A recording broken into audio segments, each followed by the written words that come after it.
जी अस्सलाम वालेकुम जी। मैं हूं Syed Mudassir Fayaz random food kitchen से। उम्मीद है आप लोग खैरियत से होंगे। आज फिर हाज़िर हूँ आपके साथ एक रेसिपी के साथ। बहुत शॉर्ट सी रेसिपी है। एक गिलास पानी ले लेंगे तो इसके अंदर हम जनाब एक छोटी प्याली है ये, इसके अंदर चीनी ऐड करेंगे।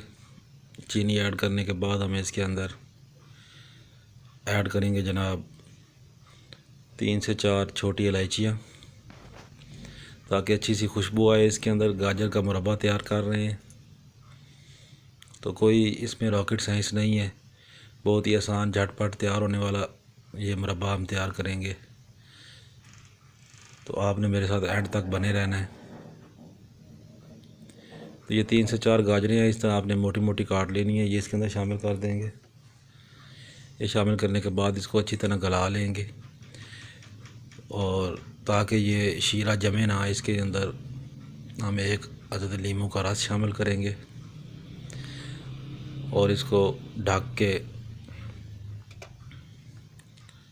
तकरीबन 45 मिनट के लिए आप इसको दरमियानी आंच पे पकाते रहेंगे, तो ये गाजरें अच्छी तरह से गल जाएंगी। तो आधी चम्मच के करीब मैंने नमक ऐड किया है इसके अंदर, तो एक लीमू का रस ऐड किया है। तो ये देख रहे हैं तकरीबन हमारा गाजर का मुरब्बा बेहतरीन किस्म का तैयार हो चुका है। तो ये छोटी छोटी रेसिपियाँ होती हैं, इसके अंदर कोई रॉकेट साइंस नहीं होती। आपने एक तार के आने तक ये देखें शीरा तैयार करना है। तो आए इसको जार में एक निकालते हैं। तो बाज़ार से लेने जाएंगे तो बहुत महंगा मिलेगा ये, तो घर में ये देख लें बिल्कुल आधे से पौने घंटे में ये तैयार हो चुका है।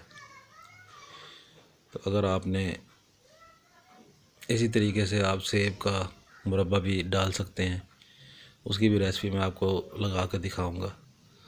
तो ये छोटी छोटी रेसिपीज़ हैं। माह रमज़ान का महीना है, मसरूफ़ियत ज़्यादा है, ड्यूटी भी करनी होती है, साथ में फिर कोई ना कोई रेसिपी भी लेके आ जाता हूँ। तो उम्मीद है आपको आज की मेरी रेसिपी पसंद आई होगी। तो ये मैंने जार के अंदर आपको डिश आउट करके दिखाया है। तो काइंडली मेरे चैनल को लाइक कर लें, शेयर कर लें, सब्सक्राइब कर लें। मेरी प्रीवियस वीडियोस भी आप देखें।